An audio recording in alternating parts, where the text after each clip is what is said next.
Now, a few things are slightly amiss here. To clarify, I died just a few decades back. Now, honestly, and it might strike you as hard to believe, this is very easy to come to terms with. All things die, obviously, and all things that don't die are forgotten by the things that do. Even things you might argue are supposed to go on forever, like the mountains or time itself, will eventually come either some kind of holy apocalypse or, more pessimistically, the heat death of the entire universe, fade into the endless beyond. Of course, I was, at first, terrified by the afterlife, and I lamented over my lost opportunities, my short life, that whole 5 stages routine. But after a short while, I've become rather adjusted to the ghost lifestyle. Honestly, the thing that's difficult to grasp isn't the fact that I died. The thing that's difficult to grasp is that after I died, I think I must have died a second time, if that even makes sense. See, I had been exploring a very old, very decrepit home, as spirits tend to do, and it had really quite a beautiful aura. Lots of garish paintings, cobwebs practically all over the place, torn up couches, walls weathered to the time. Honestly, it was the most fine place I'd discovered so far. Unfortunately, that was around when I encountered another ghost, who was already haunting the premises. Now this put a bit of a damper on my day, since aside from the rather unexpected company, this house seemed like the exact kind of place for a sorrowed phantom like myself to reside in, although I now became the slightest bit worried that this other ghost had already laid a claim upon the home. I approached the other specter, a rather unsightly looking man with a beard and a trucker's cap.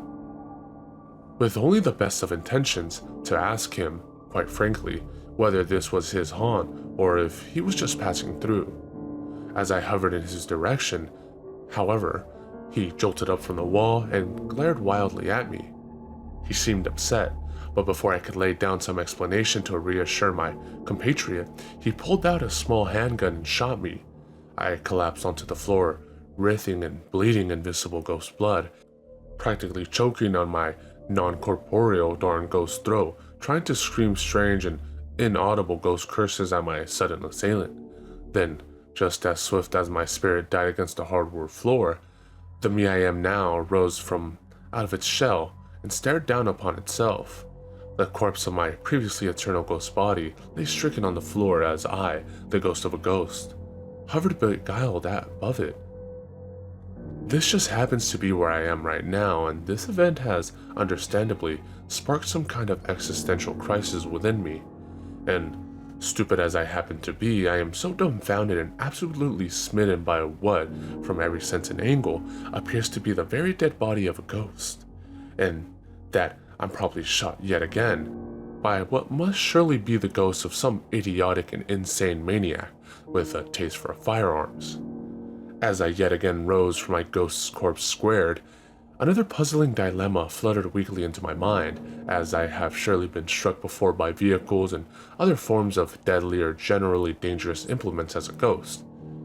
How now was that blasted gun in the hands of my bewildered housemate able to murder me with only a simple bullet?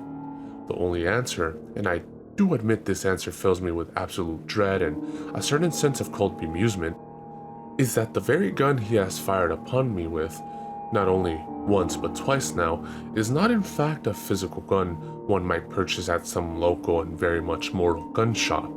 It surely has to be the ghost of a gun, held in the hands of the ghost of a gun wielder. Now this raises all manner of questions, many of which I don't feel liable to ask, nor do I suppose I'd have the answers to, but mainly, how on earth does a physical, and by all previous expectations, non-sentient object manage to, upon being somehow killed, release a ghost of itself into the world of the dead? Now yet again, completely thick as I am, I swear, I never do learn. I let that other ghost with the itchy trigger finger fire upon me yet again. Meanwhile, I had been completely lost in thought, contemplating the very reality I thought I knew. At this point, with a veritable dog pile of my ghost's corpses strewn across each other on the hardwood floor, I finally lose my temper. Just what do you think you're doing? I exclaim to the other ghost, who lets up for a moment and gives off just the slightest look of exacerbation. Quite a pitiful look, in all honesty. Before I might reconsider my tone, however, he goes and shoots me yet again, square in the stomach, then flips back up into my head. This is where I draw the line, I proclaim groggily, rising as yet another spirit, looking to get at the pile of dead me's on the floor. Steaming mad, I began to march over to the man, or at least hover in a way mostly evocative of such a march. The sort of march you might do to intimidate a misbehaving dog or fighting away a bird on the street, and strike him across the face with the back of my hand. He lets out just the most miserable cry and drops the gun across the floor. Now what'd you go ahead and do that for? I speak up to him, barely letting up my manner of speaking. Just like a child might ignore a parent, he simply stares dumbfoundedly at the gun on the floor. After a moment or two, he finally takes a step forward and tries to get at it, though I react rather quickly and pin him against the wall. I meant to ask you what you shot me for, I proclaim, half nonsensically.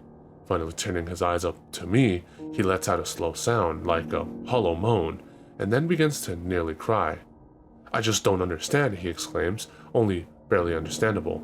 I shot you so many times. Why, I even shot myself so many times, but so far every dang soul I try to kill only comes back again as a ghost.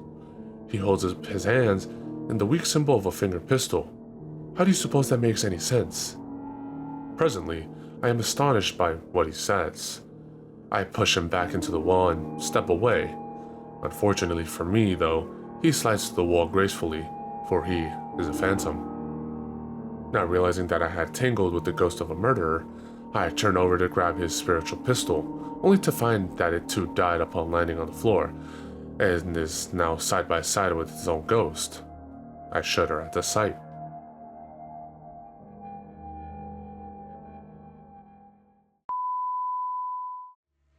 Definitely elevating for the 966. The ill suicidal liable to take titles and make vital signs, but not like no cancer. Answer, there's no chance to advance to ya. Kuya got blazed through ya. The great super science, applying pressure. I desecrate with double O's and bubble folds while I cut you, bro. I juggle flows that goes ballistic, reminiscent of exquisite cannibalistics and a sadistic doctor. My sick shit knocks ya improper. Got clockers like that.